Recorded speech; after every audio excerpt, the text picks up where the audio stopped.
मेरा नाम विवेक है। मैं एक बहुत ही बिगड़ा हुआ और घटिया इंसान था। ऐसा मैं बचपन से ही नहीं था। मेरे हालातों ने मुझे ऐसा कर दिया था।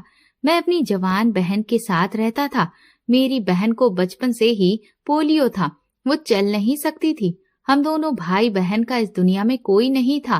मेरी बहन घर में रहकर घर की देखभाल करती थी और जिस तरह से भी होता था घर के काम कर लिया करती थी। बचपन में ही हमारे पेरेंट्स हमें छोड़कर चले गए थे। पेरेंट्स के ना होने की वजह से मैं बहुत बिगड़ गया था। गलत लोगों के साथ उठना बैठना शुरू कर दिया था। उनकी गलत संगत को अपना लिया था। इस तरह मैं एक बिगड़ा हुआ और घटिया इंसान बन गया था। अगर मेरे माता पिता जिंदा होते तो वो मेरी परवरिश अच्छे तरीके से करते। शायद मैं ऐसा बिल्कुल ना होता। मेरी बहन सारा दिन घर में अकेली रहती थी और मुझसे बहुत प्यार करती थी। मुझसे लोग कहते थे कि तुम अपनी बहन की शादी कर दो। शादी होने के बाद वो अपना घर बसा लेगी। आखिर ऐसे कब तक अपनी बहन को घर में बिठाए रखोगे? एक ना एक दिन तो उसकी शादी करनी ही है। मगर मैं कहता था कि मेरी बहन लंगड़ी है, उसको कौन रिश्ता देगा, उससे कौन शादी करेगा। मुझे समझाने वाले कहते कि इकलौती तुम्हारी बहन ही ऐसी नहीं है जो इस दुनिया में लंगड़ी है। ऐसी न जाने कितनी लड़कियां हैं जो लंगड़ी हैं, जिनके हाथ नहीं हैं, जो आंख से देख नहीं सकती, जो बोल नहीं सकती। उनकी भी शादी हो जाती है और वो अपने ससुराल में सुखी रहती है। अगर तुम अपनी बहन की शादी ये सोचकर नहीं करोगे कि वो चल नहीं सकती, तो इस तरह उसकी जिंदगी बर्बाद हो जाएगी। उसकी शादी हो जाएगी, बच्चे होंगे, तो इस तरह उसका परिवार आगे बढ़ेगा और वो अपने ससुराल में अपने परिवार के साथ बिजी हो जाएगी। इस तरह वो सारी जिंदगी तुम्हारे काम नहीं कर सकती। तुम्हारी बहन ने सारी जिंदगी तुम्हें खाना बनाकर खिलाया है, तुम्हारे सारे काम किए हैं। उसने कभी तुम्हारे मामले में दखल अंदाजी नहीं की। तुम जो कुछ भी करते हो उसे उस बात का कोई मतलब नहीं होता। तुम्हारी बहन बहुत अच्छी है, तुम्हें उसकी खुशी की खातिर उसकी शादी करनी पड़ेगी। ये बात मेरे दिमाग में आ गई थी। बात भी सही थी। आखिर इस दुनिया में न जाने कितनी ऐसी लड़कियां थीं जिनके अंदर कोई न कोई कमी थी और वो अपने ससुराल में सुखी थी। यही सोचकर मैंने अपनी बहन का रिश्ता लगा दिया था। मेरी बहन देखने में बहुत खूबसूरत थी। मैं भी बहुत स्मार्ट था, क्योंकि हम दोनों के मम्मी पापा भी बहुत खूबसूरत थे। हम बिल्कुल अपने पेरेंट्स पर गए थे। मैंने अपनी बहन की शादी अपने दोस्त के ही एक जानने वाले के साथ कर दी थी। मेरी बहन विदा होकर अपने ससुराल चली गई तो मैं घर में बिल्कुल अकेला पड़ गया था। अब मुझे और भी ज्यादा बेफिक्री हो गई थी, क्योंकि जब मेरी जवान बहन घर में रहती थी तो मैं घर के एक दो चक्कर लगा लिया करता था या फिर उसे घर का थोड़ा वह सामान लाकर दे दिया करता था। अब मैंने घर में आना जाना बिल्कुल छोड़ दिया था। मैं ज्यादातर समय अपने दोस्तों के साथ बिताता था। इसी तरह मेरी बहन की शादी को 2 महीने गुजर गए, मगर मैंने उसकी खबर लेने की कोई कोशिश नहीं की कि वो अपनी शादीशुदा जिंदगी में खुश है भी या नहीं। मेरी जिंदगी तो इसी तरह याशी में गुजर रही थी। मैं एक से एक बिगड़े हुए काम कर रहा था। मैं शराब पीता, सिगरेट पीता, जुआ खेलता और वो सारी गलत काम करता था जो एक घटिया इंसान करता है। अब आप लोग सोच रहे होंगे कि मेरे पास पैसे कहाँ से आते थे। मैंने इस गलत दुनिया में कदम रखने की शुरुआत एक अनोखे काम से की थी। वो काम ये था कि मैं कोठे पर लड़कियों को ले जाकर बेचता था। एक हफ्ते में एक लड़की को बेच दिया करता था तो मेरे पास एक हफ्ते का खर्चा आराम से निकल आता था। मैं किसी भी लड़की को अपना टारगेट बना लेता और उसका पीछा करता। उसके बारे में सारी इंफॉर्मेशन निकालने के बाद उसे किडनैप कर लिया करता था और फिर उसे कोठे पे ले जाकर बेच देता। कोठे से मुझे लड़की बेचने पर ढेर सारे पैसे मिलते थे। लेकिन अब मैंने हाल फिलहाल में एक नया बिजनेस शुरू किया था। मैं अपने दोस्तों के साथ मिलकर लड़कियां विदेश में सप्लाई करने लगा था, जहां से हमें ज्यादा प्रॉफिट हो रहा था। दिन इसी तरह से गुजरते जा रहे थे। मेरी बहन की शादी को 1 साल हो गया था और इस पूरे 1 साल में मैंने अपनी बहन की कोई खबर नहीं ली थी और ना ही मेरी बहन मेरे घर आई थी। मैं तो उसकी शादी करने के बाद उसको भूल चुका था। लेकिन एक दिन अचानक मेरी बहन की लाश हमारे घर आई। उस समय मैं घर में नहीं था। पड़ोसियों ने मुझे फोन करके बुलाया था। मैं घर पर गया तो अपनी बहन की लाश को देखकर मेरे होश उड़ गए थे। लोगों ने कहा कि तुम्हारी बहन की लाश इसका पति छोड़ गया है। तुम्हारी बहन के पति ने काफी देर तक यहाँ बैठकर तुम्हारा इंतजार किया। जब तुम नहीं आए तो वो उसकी लाश को यहाँ पर छोड़कर चला गया। हमने तुम्हारा नंबर ट्राई किया था, मगर तुम्हारा नंबर लग ही नहीं रहा था। जैसे ही लगा तो तुम्हें फौरन बता दिया। तुम्हारी बहन का पति कह गया है कि उसके पास तुम्हारी बहन के क्रियाक्रम करने के लिए पैसे नहीं थे, इसलिए इसका क्रियाक्रम तुम कर देना। और उसने बताया था कि तुम्हारी बहन एक बड़ी बीमारी का शिकार हो गई थी, जिसकी वजह से उसने अपनी जान दे दी। मगर फिर पड़ोसियों ने मुझे एक ऐसी बात बताई जिसे सुनकर तो मेरे पैरों तले से जमीन निकल गई थी। पड़ोस की एक औरत ने मुझे 1 महीने की बच्ची लाकर दी और कहा कि ये तुम्हारी बहन की बेटी है। इसका पति हमें इसे दे गया था, कहा था कि इसके भाई को दे देना। वो कह गया है कि वो इसको नहीं पाल सकता क्योंकि उसके पास इसकी परवरिश के भी पैसे नहीं हैं। मुझे अफसोस हो रहा था कि मैंने अपनी बहन की शादी कितने घटिया इंसान के साथ की थी। इसमें सबसे ज्यादा गलती मेरी थी। मैंने जब अपनी बहन की शादी की तो लड़के के बारे में कोई इन्फॉर्मेशन नहीं निकाली थी और ना ही उसका कोई फैमिली बैकग्राउंड चेक किया था। मेरे दोस्त ने मुझे रिश्ता बताया और मैं अपनी बहन की शादी आंख बंद करके कर दी थी। बेचारी मेरी बहन न जाने किन किन परेशानियों से गुजरी होगी। ये बच्ची जो मेरी गोद में थी, ये मेरी बहन की बेटी थी। मैं उसको लेकर घर आ गया था। मेरी समझ में नहीं आ रहा था कि मैं इस बच्ची का क्या करूं। मैंने फैसला कर लिया कि मैं इसके पिता के हवाले इसे कर दूंगा, क्योंकि ये बच्ची उसकी जिम्मेदारी है। मैं अपनी बहन के ससुराल गया तो वहां मुझे ताला लगा हुआ मिला था। मैंने आसपास के लोगों से पूछताछ की तो उन्होंने बताया कि ये लोग तो यहाँ से जा चुके हैं, पता नहीं कहाँ गए हैं। सुना है कि यहाँ से कहीं और शिफ्ट हो गए हैं। मैं अपना मायूस चेहरा लेकर घर आ गया था। मेरी समझ नहीं आ रहा था कि इस छोटी सी बच्ची की परवरिश किस तरह से होगी। ये बच्ची बिल्कुल मेरी बहन की तरह खूबसूरत थी। मुझे इस बच्ची की वजह से 2 दिन लग गए थे। मैं घर से बाहर तक नहीं निकला था। बार बार इसको दूध बनाकर दे रहा था और बार बार इसका ख्याल रख रहा था। मैं तंग आ गया था। इससे पहले मैंने कभी किसी बच्चे का ख्याल नहीं रखा था। मेरी समझ नहीं आ रहा था कि मैं क्या करूं। इस बच्चे की वजह से मेरा कोई काम भी नहीं हो पा रहा था। मेरे दोस्त घर आए तो मैंने उसको सारी बात बताई। मेरे उस दोस्त को भी मेरी बहन के पति के बारे में कुछ नहीं पता था, जिसने उसकी शादी करवाई थी। अब मैं इस बच्ची का क्या करता, क्योंकि इसका ख्याल रखने के लिए मेरे घर में कोई भी नहीं था और अब ये मेरे हवाले थी, तो इसकी जिम्मेदारी भी मुझे ही उठानी थी। मेरे एक दोस्त ने मुझे एडवाइस दी कि तुम एक काम कर सकते हो, तुम इस बच्ची को अनाथ आश्रम में छोड़ आओ, वहां के लोग इसकी देखभाल करेंगे। इस तरह से ये वहां पर सेफ भी रहेगी और तुम्हें कोई काम भी नहीं करना पड़ेगा। ऐसे आखिर तुम कब तक इसके साथ घर में बंद रहोगे? ऐसे तो तुम्हारा बहुत नुकसान हो जाएगा। मुझे भी अपने दोस्त की बात ठीक लगी थी, इसलिए मैं अपनी बहन की बेटी को अनाथ आश्रम छोड़ आया था। मुझे इसी तरह गलत काम करते करते 14 साल गुजर गए थे और पुलिस आज तक मुझे और मेरे दोस्तों को नहीं पकड़ पाई थी। अगर कभी हम पुलिस के हवाले लग भी गए थे तो पैसे देकर हम लोग बच जाते थे, क्योंकि इस दुनिया में पैसे की ऐसी वैल्यू है कि आप कितने ही गलत काम कर लो, पैसा भरने के बाद ना तो कुछ गलत रहता है और ना ही कुछ सही। फिर तो गलत सही हो जाता है और सही गलत हो जाता है। इस तरह मेरे आगे की जिंदगी गुजर रही थी। मैं खूब माला माल हो गया था और मेरा विदेश में लड़कियां सप्लाई करने का काम भी बहुत अच्छा चल रहा था। इन 14 सालों में मुझे अपनी भांजी की भी याद नहीं आई थी। जैसे मैं अपनी बहन को उसकी शादी करने के बाद भूल चुका था, इसी तरह से अपनी भांजी को भी अनाथ आश्रम भेजने के बाद मैं भूल गया था और मैंने कभी पलटकर उसकी खबर नहीं ली थी। फिर एक दिन मेरे दोस्त ने बताया कि विदेश की कुछ पार्टी को 10 लड़कियां चाहिए और 1 महीने के अंदर अंदर हमें कहीं न कहीं से 10 लड़कियों का अरेंजमेंट करके उन्हें देना था।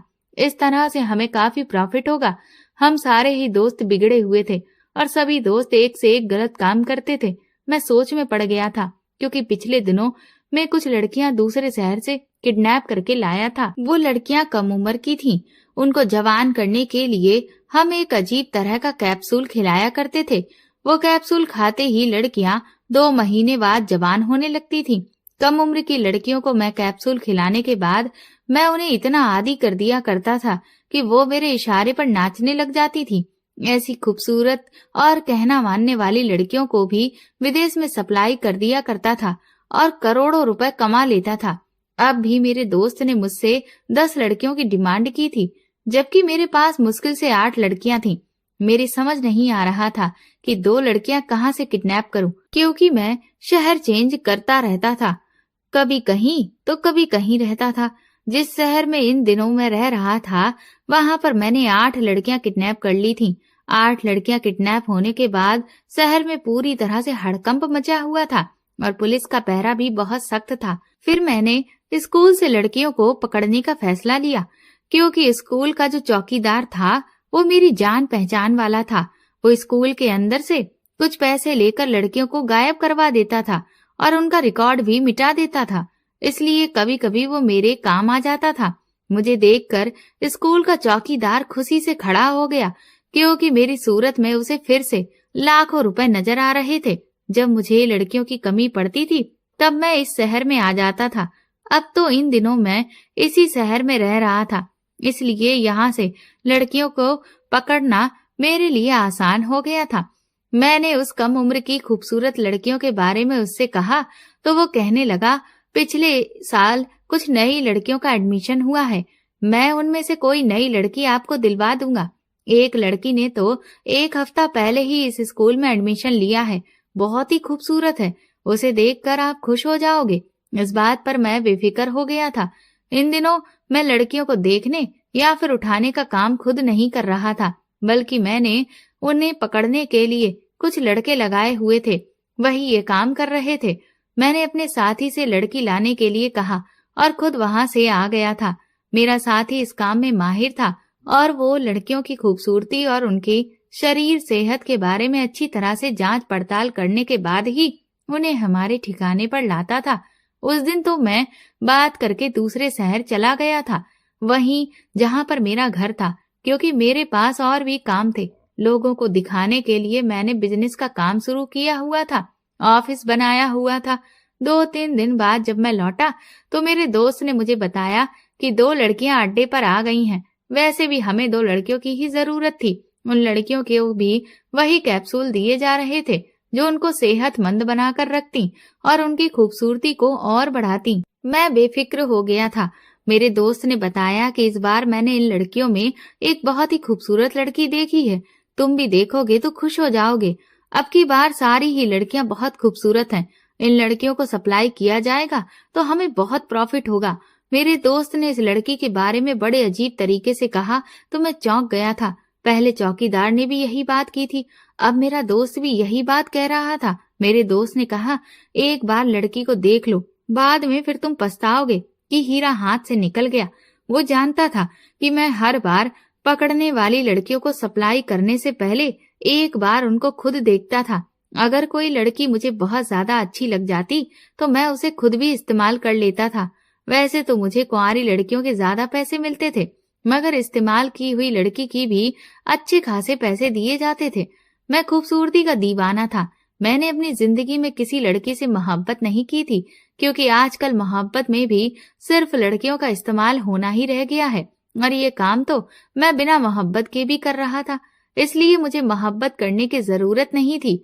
उस समय मैं अपने दोस्त की बात सुनकर सोच में पड़ गया था। फिर मैंने उससे कहा, चलो ठीक है, मैं उस लड़की को जरूर देखना चाहूंगा जिसके बारे में सब बार बार तारीफ कर रहे हैं। वो खुश हो गया। जब मैं उसके साथ अपने खुफिया अड्डे पर पहुंचा तो उसकी दिखाई गई लड़की को देखकर मैं सच में हैरान रह गया था। ये लड़की वही थी जो चौकीदार ने हमें स्कूल से पकड़वा के दी थी, मगर मेरे हैरान होने की वजह इसकी खूबसूरती से कुछ अलग भी थी। वो खूबसूरत लड़की जो मुश्किल से 14 साल की थी, उसे देखकर मुझे अपनी बहन की याद आ गई थी। उसकी शक्ल बिल्कुल मेरी बहन के जैसी थी, मेरी वही बहन जो 14 साल पहले मर चुकी थी। मैंने सुना था कि हर इंसान की 7 शक्लें इस दुनिया में मौजूद हैं। मुझे लगा कि मेरी बहन की जैसी दूसरी शक्ल इस वक्त मेरे सामने थी। वो बच्ची डरी सहमी हुई सी मुझे देख रही थी। मैंने आगे बढ़कर उस 14 साल की कम उम्र लड़की का बाजू दबोच लिया और उसे अपने साथ बाहर ले आया। वो डरी हुई सी मुझे देख रही थी, मगर उसने कोई शोर नहीं किया था। मेरा दोस्त कहने लगा, मैंने तुमसे पहले ही कहा था कि तुम उसे देखते ही दीवाने हो जाओगे। ये बहुत खूबसूरत लड़की है ना जाने जवान होकर क्या गजब ढाएगी। मेरा दोस्त मुझे देखकर ऐसे गर्व से बोल रहा था जैसे उसमें इसी का कमाल हो। मैंने सर उठाकर उससे कहा कि दोबारा इस लड़की की तरफ मत देखना। मैं इस लड़की को अपने साथ घर ले जा रहा हूँ। ये आज से मेरे साथ रहेगी और इसे मेरे अलावा कोई हाथ नहीं लगाएगा। मेरे शब्दों पर मेरा दोस्त हैरानी से मुंह खोलकर मुझे देखता रह गया था। खूबसूरत लड़कियों पर मैं हक जरूर जताता था, मगर मैंने कभी ऐसी बात नहीं की थी। मैं खुद इस्तेमाल करने के बाद वो लड़की मैं अपने दोस्तों को सौंप देता था, मगर उस समय मेरे सीरियस चेहरे को देखते हुए मेरा दोस्त खामोश हो गया। मैं उस लड़की को अपने घर ले गया। वो सारे समय खामोश और डरी सहमी सी मेरे साथ रही। वो मुझे हैरानी से देख रही थी। उसने चीखने चिल्लाने की भी कोशिश नहीं की थी। बड़े से बंगले में मैं अकेला ही रहता था। घर में अगर कोई होता तो सिर्फ नौकर चाकर ही होते थे। मेरे कुछ दोस्त हमेशा मेरे घर पर ही डेरा डाले रहते थे। मैं उस लड़की को घर ले आया तो घर के सारे नौकर भी हैरान रह गए थे, क्योंकि मेरे घर के नौकर मेरी हरकतों के बारे में अच्छी तरह से जानते थे, मगर किसी की भी इतनी हिम्मत नहीं थी कि मेरे खिलाफ कोई बात कर सके। मैं घर के नौकरों को बता दिया था कि अच्छा सा खाना तैयार करो, मेरे मेहमान के लिए अच्छा सा खाना बनाया जाए।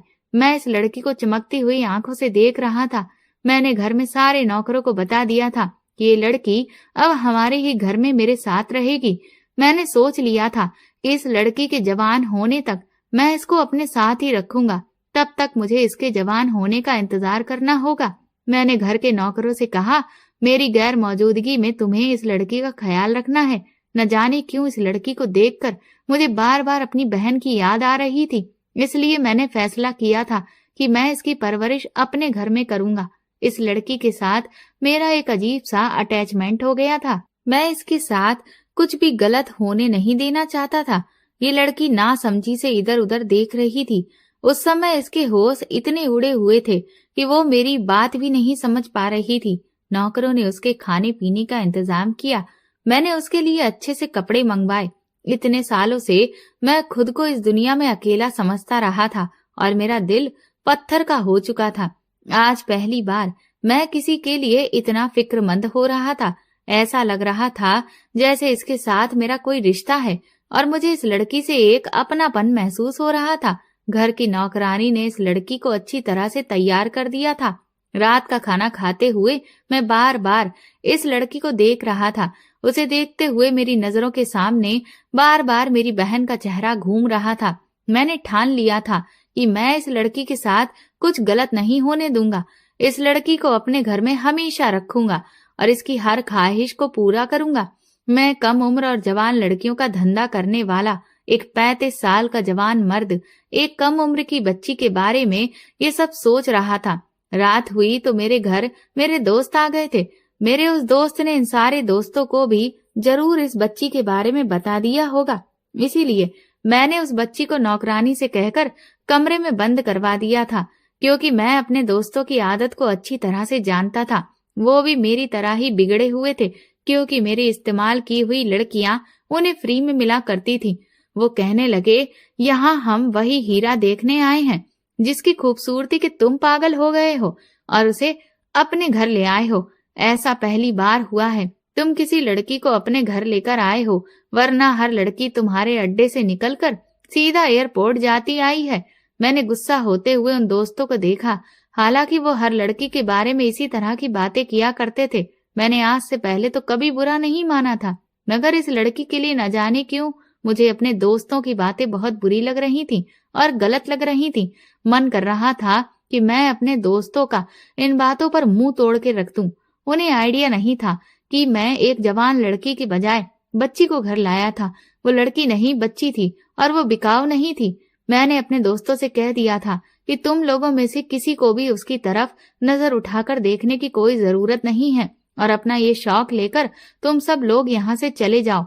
मैंने सीरियस होकर कहा तो मेरे दोस्त हैरान होकर मुझे देखने लगे, क्योंकि आज से पहले मैंने कभी भी कोई ऐसी बात अपने दोस्तों से नहीं कही थी। मेरा एक दोस्त हंसकर कहने लगा, लगता है वो बच्ची ज्यादा ही खूबसूरत है। उसे देखने के बाद तो तुम इतनी पुरानी दोस्ती भी भूल गए हो। मैंने हैरान होते हुए अपने दोस्त को देखा और कहा कि मैं लड़कियों पर अपना पैसा खर्च करता हूँ, अपना समय बर्बाद करता हूँ। अगर मैं कभी फ्री में तुम सबको मजे लेने देता हूँ तो इसका मतलब ये नहीं कि तुम हर लड़की पर अपना हक जताने बैठ जाओ। मेरे शब्दों ने मेरे दोस्तों को हैरान कर दिया था। मैंने कहा, अगर आज के बाद भी कोई लड़की खूबसूरत हुई और मैंने उसे इस्तेमाल किया तो मैं जरूर तुम लोगों को मजे लेने दूंगा, मगर इस बच्ची के बारे में कभी सोचना भी मत। उसे जवान होने तक मैं अपने पास रखूंगा, वो सिर्फ मेरी रहेगी। मेरे दो टूक शब्दों पर मेरे दोस्तों ने सिर हिला दिया। कहने लगे, अच्छा ठीक है, नाराज मत हो, अगर तुम ऐसा ही चाहते हो तो हम ऐसा ही करेंगे। हमारे लिए तुम ज्यादा जरूरी हो। अच्छा, अपना मूड खराब मत करो। मेरे दोस्त मुझे मनाने लगे थे, मुझसे रिक्वेस्ट करने लगे। मैं भी थोड़ी देर में सब कुछ भूल गया था, मगर हमारे घर की नौकरानी थोड़ी देर बाद उस बच्ची को लेकर मेरे पास आ गई। कहने लगी, मालिक, मैं इस बच्ची के सोने का इंतजाम कहाँ करूं? मैंने अभी तक इसके लिए कोई कमरा सेट नहीं किया, क्योंकि आपने मुझे अभी इस बारे में बताया नहीं था। नौकरानी मुझसे सवाल कर रही थी, जबकि मैंने जल्दी से पहलू बदला, क्योंकि वो बच्ची को मेरे दोस्तों के सामने ले आई थी। मेरे दोस्त घूर घूर कर उस बच्ची को देख रहे थे। उसका खूबसूरत रंग उस समय दमक रहा था। हवस के दरिंदों को कभी भी उम्र से फर्क नहीं पड़ता। मेरे अय्यास दोस्त भी उस बच्ची से अपनी नजर नहीं हटा पा रहे थे।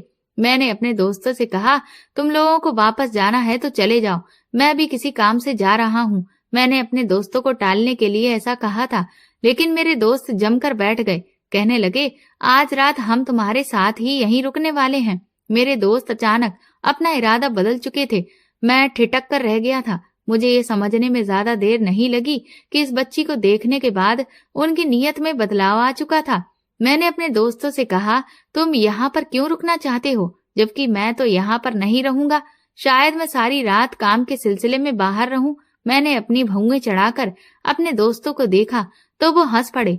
ऐसा पहली बार तो नहीं हो रहा। तुम इस घर में हो या ना हो, हम पहले भी यहाँ पर अक्सर रात गुजारते हैं। तुम्हें अब क्या प्रॉब्लम होने लगी है? एक दोस्त ने हंसते हुए बच्ची को देखा और बोला, शायद इस बच्ची के आ जाने के बाद तुम हमें अपने दोस्तों पर भरोसा नहीं रहा है। दूसरा दोस्त कहने लगा, तुम कहना क्या चाहते हो कि जब तक ये यहाँ रहेगी तब तक हमारा यहाँ आना मना है? अपने दोस्तों की बातों पर मैंने कहा, ये बच्ची अब सारी जिंदगी यहाँ रहेगी, इसलिए तुम ऐसा ही समझ लो, क्योंकि अब ये घर खाली नहीं है और मैं तुम लोगों को अब यहाँ रहने की परमिशन नहीं दूंगा। अपने दोस्तों को साफ शब्दों में कहते हुए मैंने नौकरानी को देखा और कहा कि इस बच्ची को मेरे कमरे में ले आओ, वो मेरे कमरे में ही रहेगी, मैं इसे अपने पास सुलाऊंगा। मैंने इस समय फैसला किया था, क्योंकि मैं जानता था मैं जितना भी अपने दोस्तों को वहां से भेजने की कोशिश करूंगा, इस हिसाब से तो वो आज की रात मेरे घर से हिलने वाले नहीं थे। उनके साथ मैं अपना काफी समय गुजार चुका था, इसलिए मैं उन्हें अच्छी तरह से जानता पहचानता था। मेरी तरह उनके जिस चेहरे पर नजर पड़ जाती थी, वो भी उसे हासिल करके ही रहते थे। मेरे फैसले पर मेरे दोस्त लापरवाही से बैठे रहे, मगर नौकरानी परेशान हो गई और मुझसे झिझक कर कहने लगी, मालिक, मैं इस बच्ची को आज की रात अपने क्वार्टर में सोने के लिए ले जाती हूँ। कल से इसके लिए अलग कमरा तैयार कर लूंगी। मुझे उसकी इस तरह से एडवाइस देना बहुत बुरा लगा था। मैंने उसे गुस्से में कहा, मैंने तुमसे जो कहा है तुम वही करो, ये बच्ची मेरे पास रहेगी। मेरे गुस्सा करने पर नौकरानी धीरे से कहने लगी, मालिक, आपके दोस्तों की नजर बहुत बुरी है और आप भी तो नशा करते हो। ऐसा ना हो कि आपके नशे का फायदा उठाते हुए आपके दोस्त इसे यहाँ से ले जाएं और आप भी उसके साथ कुछ गलत ना कर बैठो। इसलिए आपको सावधानी से काम लेना चाहिए। आप मुझ पर यकीन रखो, मैं इस बच्ची का ख्याल रखूंगी। नौकरानी मुझे समझाने की बहुत कोशिश कर रही थी, क्योंकि वो भी एक औरत थी और इस मामले की नजाकत को अच्छी तरह से समझ रही थी, लेकिन मैं उसकी ये बात नहीं मान सकता था। मेरे दोस्त बड़े आराम से मेरे सामने बैठे हुए थे। उनका तो यहाँ से जाने का इरादा मुझे दूर दूर तक नहीं लग रहा था। मैं अपने दोस्तों की मौजूदगी में उस बच्ची को अलग कमरे में हरगिज नहीं भेज सकता था। मेरी सख्ती पर नौकरानी खामोशी से चली गई। मैं कुछ देर अपने दोस्तों के पास बैठा रहा। मैं जानता था कि मेरी मौजूदगी में किसी की भी हिम्मत नहीं है कि इस बच्ची को हाथ भी लगाए। मुझे घमंड था कि मैं उसकी हिफाजत कर सकता हूँ। काफी देर तक मैं अपने दोस्तों के साथ बैठा हुआ बातें करता रहा। मुझे अपने दोस्तों का भरोसा बार बार परेशान कर रहा था। उनके शैतानी दिमाग से मैं अच्छी तरह से वाकिफ था। वो कोई चाल चलने के इंतजार में थे, जबकि मैं भी सावधान हो चुका था। उन्होंने मुझसे शराब पीने के लिए कहा तो मैंने सिर्फ एक गिलास ही पी थी। उसके बाद मेरे पास एक इम्पोर्टेंट कॉल आ गई और मैं बात करने के लिए चला गया था। एक गिलास से मुझे कभी भी ऐसा नशा सवार नहीं हुआ था, मगर 3 से 4 गिलास पीने के बाद मैं अपने होश खो देता था। मैंने एक गिलास के बाद दोबारा शराब को हाथ नहीं लगाया था। रात के 2 बजे तक मैं अपने दोस्तों के साथ बैठा रहा, लेकिन इसके बाद मैं अपने कमरे में चला गया। मेरे कमरे के दरवाजे को अच्छी तरह से मैंने बंद कर दिया था और वो बच्ची मेरे साथ कमरे में ही मौजूद थी। उसे अपने बेड पर सुलाकर मैं अब बेफिक्र हो गया। उस लड़की को देखकर मुझे हर बार अपनी बहन की याद आ जाया करती थी। आज मुझे ऐसा लग रहा था जैसे मेरी बड़ी बहन मेरे सामने लेटी हुई है। उसका चेहरा बिल्कुल मेरी बहन की तरह था। मेरा मन कर रहा था, काश आज मेरी बहन जिंदा होती तो मेरे भी इस दुनिया में कोई अपना होता, क्योंकि अब इस लड़की को देखने के बाद मुझे एहसास हो रहा था कि अगर आज मेरी बहन इस दुनिया में जिंदा होती तो मेरा भी कोई अपना होता। माता पिता तो मुझे पहले ही इस दुनिया से छोड़कर जा चुके थे। मेरे पास सिर्फ मेरा एक लौता रिश्ता था, जो मेरी बहन थी, जिसने मेरा बहुत ख्याल रखा था। उसने कभी मुझे किसी चीज की कमी नहीं होने दी थी। मैं कितना ही बिगड़ा रहा था, मगर उसने कभी मेरे मामले में दखल अंदाजी नहीं की थी। वो चाहती तो मुझे बिगड़ने से रोक सकती थी, मगर उसने हमेशा वही किया जिसमें मुझे खुशी होती थी। इतने सालों बाद अपनी बहन को याद करके मेरे आंखों में आंसू आ गए थे। मुझे एहसास हो रहा था कि मेरी बहन मेरे लिए कितनी जरूरी थी। अगर आज वो मेरे साथ होती तो मुझे ये अकेलापन इतना नहीं सता रहा होता। न जाने क्यों आज अकेलेपन से मुझे डर लग रहा था। मैं यही सब कुछ सोच रहा था और कमरे में इधर उधर टहल रहा था। टहलते टहलते मुझे प्यास लगने लगी तो मैंने पानी पी लिया था। लेकिन अचानक न जाने मुझे क्या हुआ था कि मुझे सब कुछ घूमता हुआ नजर आने लगा। मुझे कुछ समझ नहीं आ रहा था। अचानक मेरी आंखों के सामने अंधेरा छा गया। मुझे ऐसा लग रहा था जैसे मैं अपने पैरों पर खड़े होने के काबिल नहीं हूँ। मुझे अच्छी तरह से याद था, आज मैंने ड्रिंक भी ज्यादा नहीं की थी, तो फिर मेरे साथ ये सब कुछ क्यों हो रहा था। मुझे ऐसा लग रहा था जैसे मैं बेहोश हो रहा हूँ, मगर मैंने खुद को होश में लाने की बहुत कोशिश की। मैं बार बार अपनी आंखें खोलने की कोशिश कर रहा था और अपने कदमों को जमा रहा था, मगर कुछ भी करना मेरे बस में नहीं रहा। और फिर थोड़ी देर के बाद मैं बेहोश हो गया। मैं कितनी देर बेहोश रहा, कमरे में कौन आया, क्या हुआ, मुझे कुछ नहीं पता था। सुबह जब मेरी आंख खुली तो वो बच्ची कमरे से गायब थी और मेरे कमरे का दरवाजा खुला हुआ था। ये देखकर मैं बुरी तरह घबरा गया। मैंने अपने दिमाग पर जोर डाला। मुझे रात वाली बात याद आ गई तो मेरे होश उड़ गए, क्योंकि मैं रात को बेहोश हो गया था। तब मुझे अपने दोस्तों की चाल याद आई। उन्होंने शराब में मुझे एक ऐसी दवाई मिलाकर दी थी जिसका नशा मुझे तब तक नहीं चढ़ा था जब तक मैं अपने दोस्तों के साथ था। लेकिन जब मैं कमरे में आया और मैंने पानी का गिलास पिया, तब मुझ पर उसका नशा सवार होने लगा था, क्योंकि हम लोग लड़कियों को भी इसी तरह की दवाइयां दिया करते थे और मेरे दोस्तों ने एक ऐसी दवाई का इस्तेमाल मुझ पर भी कर दिया था और इस बात का फायदा उठाकर वो लोग बच्ची को यहाँ से उठाकर ले गए थे। मुझे पूरी तरह से यकीन था कि ये घटिया काम मेरे दोस्तों के अलावा और कोई नहीं कर सकता था। मैं पागलों की तरह उठकर कमरे से निकला। सामने ही नौकरानी खड़ी हुई थी। उसके चेहरे का रंग उड़ा हुआ था। मैं उसे देखकर चौंक गया और मैंने उससे सवाल किया कि बच्ची कहाँ चली गई। वो घबरा कर कहने लगी, मालिक, मैं तो रात को अपने कमरे में जाकर लेट गई थी। जब सुबह मैं यहाँ आई तो आपके कमरे का दरवाजा खुला हुआ था। आप सो रहे थे और बच्ची पूरे घर में कहीं भी नहीं थी। वो बच्ची गायब हो गई है। मैं जब आपके दोस्तों वाले कमरे में गई तो आपके दोस्त भी वहां पर मौजूद नहीं थे। नौकरानी की बात सुनकर गुस्से से मेरी हालत खराब हो गई। हालांकि मेरे दोस्तों ने कुछ अनोखा नहीं किया था, उन्हें इस हद तक मैं भी लेकर आया था। हर बार जब मैं मासूम लड़कियों की इज्जत तार तार करता था तो मैं उन्हें खुद इस्तेमाल करने के बाद किसी खिलौने की तरह अपने दोस्तों के आगे फेंक दिया करता था। जिन लड़कियों को मैं जवानी के कैप्सूल खिलाने के बाद विदेश में सप्लाई किया करता था, तब भी मैंने सोचने की कोशिश नहीं की कि उनके साथ क्या किया जाता होगा। मेरी नौकरानी मुझसे परेशानी से कहने लगी, मालिक, मुझे तो आपके दोस्तों की हरकत के बारे में पहले ही पता था, इसीलिए मैंने आपसे कहा भी था कि मैं इसकी जिम्मेदारी ले लेती हूँ, मगर आपने मेरा भरोसा नहीं किया। पहले आप खुद अपने दोस्तों को लड़कियां दे दिया करते थे, लेकिन अब आपके लिए दोस्तों ने कभी इस बात का फायदा उठा लिया और वो उस बच्ची को लेकर फरार हो गए। आपने इस बात की जिम्मेदारी ले ली कि आप खुद उसकी रखवाली कर सकते हो, तो मैं बेफिक्र होकर अपने क्वार्टर में जाकर सो गई थी। मगर मुझे नहीं पता था कि आपके दोस्त आपकी आंखों में भी धूल झोंक कर ऐसा काम कर सकते हैं। नौकरानी की बात पर मैं परेशान हो गया। आज नौकरानी भी मुझे बड़ी अजीब नजरों से देख रही थी। नौकरानी कहने लगी, आप कभी भी अपनी जिंदगी में किसी औरत, लड़की या बच्ची को शामिल नहीं कर सकते, क्योंकि आपने न जाने कितनी लड़कियों और बच्चियों के साथ अत्याचार किया है। आप इंसान नहीं हो, आप एक दरिंदे हो। मालिक, ये कहकर नौकरानी वहां से चली गई थी। मैं परेशान हो गया। मैंने अपने दोस्तों को बार बार कॉल मिलाई, मगर कोई भी मेरी कॉल रिसीव नहीं कर रहा था। मैं पागलों की तरह खुद को नोचने लगा।